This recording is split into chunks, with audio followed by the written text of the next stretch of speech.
दोस्तों अब समझिए लेटर एफ पढ़ने के नियम।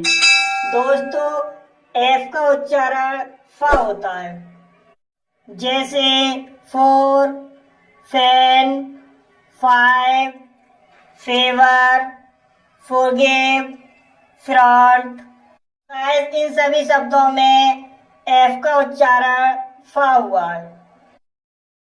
दोस्तों अब समझिए लेटर जी पढ़ने के नियम। दोस्तों जी के बाद ए, ओ, यू या कोई कॉन्सोनेंट हो तब जी का उच्चारण गा होता है। जैसे गैंग, गैंग शब्द में जी के बाद ए आया है, इसलिए यहाँ पर जी का उच्चारण गा होगा, इसलिए इसे गैंग पढ़ा जाता है। गोल्ड, गोल्ड शब्द में जी के बाद ओ आया है, इसलिए जी का उच्चारण गा होगा, इसलिए इसे गोल्ड पढ़ा जाता है। गन, गन शब्द में जी के बाद यू आया है, इसलिए जी का उच्चारण गा होगा, इसलिए इसे गन पढ़ा जाता है। गिलास, गिलास शब्द में जी के बाद कंसोनेंट एल आया है, इसलिए जी का उच्चारण गा होगा, इसलिए इसे गिलास पढ़ा जाता है। इसका दूसरा नियम है जी के बाद ई, आई या वाई हो तब जी का उच्चारण जा होता है। जैसे एज, एज शब्द में जी के बाद ई आया है, इसलिए जी का उच्चारण जा होगा, इसलिए इसे एज पढ़ा जाता है। जिस्ट, जिस्ट शब्द में जी के बाद आई आया है, इसलिए जी का उच्चारण जा होगा, इसलिए इसे जिस्ट पढ़ा जाता है। एनर्जी, एनर्जी शब्द में जी के बाद वाई आया है, इसलिए जी का उच्चारण जा होगा, इसलिए इसे एनर्जी पढ़ा जाता है। दोस्तों इस नियम के कुछ अपवाद हैं जो इस नियम को फॉलो नहीं करते हैं, जैसे गेट, हंगार, फिंगर, लिंगार, वेगिन, गार्थ, गेवो, गिफ्ट। तो दोस्तों ये अपवाद हैं जो आपको याद रखने चाहिए। दोस्तों अब समझिए एच पढ़ने के नियम। दोस्तों एच का उच्चारण हा होता है, जैसे हेड, हाइड, हैन, हैप्पी, बिहाइंड, हीरो। दोस्तों इन सभी शब्दों में एच आया है और एच का उच्चारण हा हुआ है। दोस्तों अब समझिए वावल आई पढ़ने के नियम। दोस्तों छोटे शब्दों में दो कंसोनेंट के बीच आई का उच्चारण शॉर्ट साउंड ई होता है। जैसे किड, किड शब्द में दो कंसोनेंट के बीच आई आया है, इसलिए यहाँ पर आई का उच्चारण शॉर्ट साउंड ई हुआ है, इसलिए इसे किड पढ़ा जाता है। इसी तरह big, dip, head, link, sink, gift. दोस्तों इन सभी शब्दों में दो कंसोनेंट के बीच आई है और आई का उच्चारण शॉर्ट साउंड ई हुआ है। दोस्तों इसका अगला नियम है जब दो कंसोनेंट के बीच आई हो और आई के बाद एक लेटर छोड़कर ई हो तब आई का उच्चारण आ ई होता है। जैसे लाइक, लाइक शब्द में दो कंसोनेंट के बीच आई आया है और आई के बाद एक लेटर छोड़कर ई आया है, इसलिए यहाँ पर आई का उच्चारण आ ई हुआ है, इसलिए इसे लाइक पढ़ा जाता है। इसी तरह के और एग्जांपल देखिए, nine, ride, fine, mine, slide, spine. तो दोस्तों इन सभी शब्दों में दो कंसोनेंट के बीच आई आया है और आई के बाद एक लेटर छोड़कर ई आया है, इसलिए इन शब्दों में आई का उच्चारण आ ई हुआ है। दोस्तों इसका तीसरा नियम है शब्दों के अंत में आई के बाद आर ई हो तब आई का उच्चारण आ ई आ होता है। जैसे हायर, हायर शब्द में आई के बाद आर ई आया है, इसलिए आई का उच्चारण आ ई आ हुआ है, इसलिए इसे हायर पढ़ा जाता है। अधिक समझने के लिए और एग्जाम्पल देखिए। फायर, मायर, एस्पायर, एम्पायर, एक्सपायर, डिस्पायर। तो दोस्तों इन सभी शब्दों में आई के बाद आर ई आया है, इसलिए आई का उच्चारण आ ई आ हुआ है। दोस्तों इसका अगला नियम है, दो कंसोनेंट के बीच आई आर हो तब आई का उच्चारण आ होता है।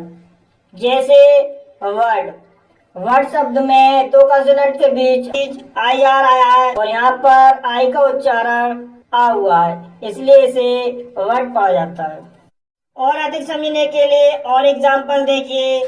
जैसे worth, मर्थ, skirt, shark, girl, fast.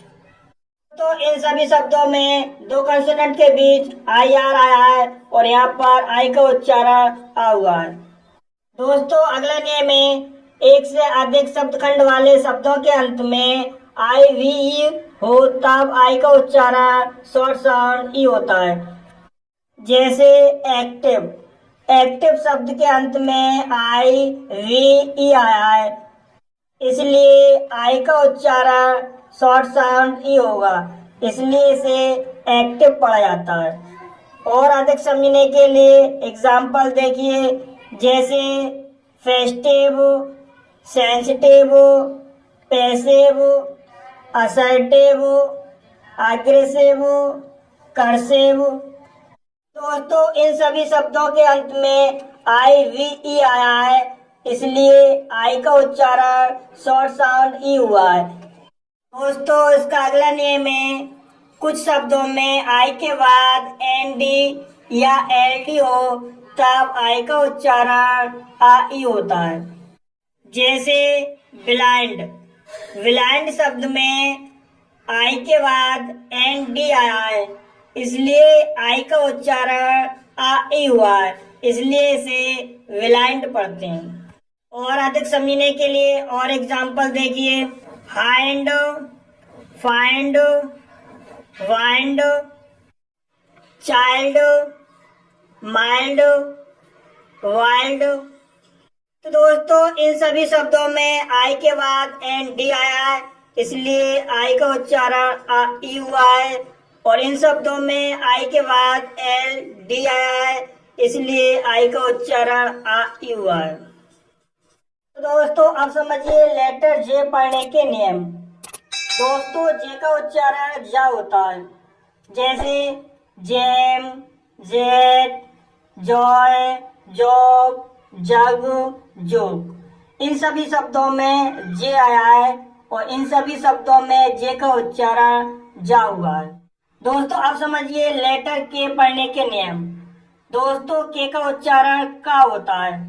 जैसे काइट, किंग, की, किटन, काइंड, कीवर्ड। तो दोस्तों इन सभी शब्दों में के आया है और के का उच्चारण का हुआ है। दोस्तों अब समझिए लेटर एल पढ़ने के नियम। दोस्तों एल का उच्चारण ला होता है। जैसे long, line, list, bull, mail, soul. तो दोस्तों इन सभी शब्दों में एल आया है और एल का उच्चारण ला हुआ है। दोस्तों अब समझिए लेटर एम पढ़ने के नियम। दोस्तों एम का उच्चारण मा होता है। जैसे मेन, माइन, मूव, कम, जंप, रूम। दोस्तों इन सभी शब्दों में एम आया है और एम का उच्चारण मा हुआ है। दोस्तों अब समझिए लेटर एन पढ़ने के नियम। दोस्तों एन का उच्चारण ना होता है। जैसे note, wine, plant, line, nose, हैन।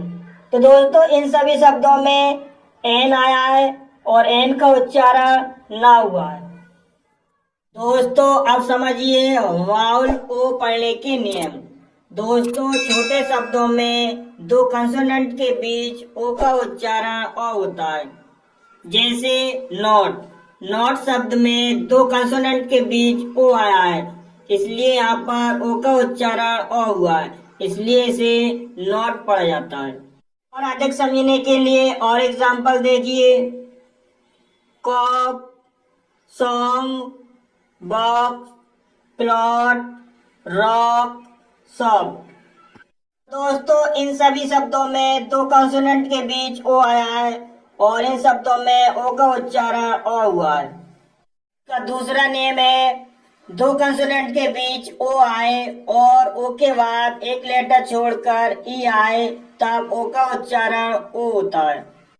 जैसे नोट, नोट शब्द में दो कंसोनेंट के बीच ओ आया है, ओ के बाद एक लेटर छोड़कर ई आया है, इसलिए ओ का उच्चारण ओ हुआ है, इसलिए इसे नोट पढ़ा जाता है। और अधिक समझने के लिए और एग्जाम्पल देखिए, बोन, टोम, होप, चौक, थ्रोन, फोन। तो दोस्तों इन सभी शब्दों में दो कंसोनेंट के बीच ओ आया है और ओ के बाद एक लेटर छोड़कर ई आया है, इसलिए इन सभी शब्दों में ओ का उच्चारण ओ हुआ है। इसका तीसरा नियम है, शब्द के अंत में ओ के बाद आर ई हो तब ओ का उच्चारण ओ होता है। जैसे फोर, फोर शब्द में ओ के बाद आर ई आया है, इसलिए ओ का उच्चारण ओ हुआ है, इसलिए इसे फोर पढ़ा जाता है। इसी तरह से कोर, पो, गोर, स्नोर, चोर, बिफोर। तो गाइस इन सभी शब्दों में ओ के बाद आर ई आया है, इसलिए ओ का उच्चारण ओ हुआ है। इसका चौथा नियम है, शब्द के अंत में ओ हो तब ओ का उच्चारण ओ होता है। जैसे मैंगो, मैंगो शब्द के अंत में ओ आया है और यहाँ पर ओ का उच्चारण ओ हुआ है, इसलिए इसे मैंगो पढ़ा जाता है। इसी तरह से zero, hero, auto, metro, memo, बिरो। दोस्तों इन सभी शब्दों के अंत में ओ आया है और ओ का उच्चारण ओ हुआ है। पांचवा नियम है, एक से अधिक शब्द खंड वाले शब्दों के अंत में ओ आर ओ एन हो तब ओ का उच्चारण शॉर्ट साउंड आ होता है। जैसे लेसन, लेसन शब्द के अंत में ओ एन आया है, इसलिए ओ का उच्चारण शॉर्ट साउंड आ हुआ है, इसलिए इसे लेसन पढ़ा जाता है। इसी तरह रिवन, यूनियन, बेकन, टूटर, टेलर, ट्रेमर। दोस्तों इन सभी शब्दों में ओ एन आया है, इसलिए ओ का उच्चारण शॉर्ट साउंड आ हुआ है और इन शब्दों में ओ आर आया है, इसलिए ओ का उच्चारण शॉर्ट साउंड आ हुआ है। इसका छठा नियम है, अगर शब्द या शब्द खंड के अंत में ओ वी ई हो तब ओ का उच्चारण लॉन्ग साउंड उ होता है। जैसे मूव, मूव शब्द के अंत में ओ वी ई आया है, इसलिए ओ का उच्चारण लॉन्ग साउंड उ हुआ है, इसलिए इसे मूव पढ़ा जाता है। इसी तरह से प्रूव, अप्रूव, इन शब्दों के अंत में ओ वी ई आया है, इसलिए इन शब्दों में ओ का उच्चारण लॉन्ग साउंड उ होगा।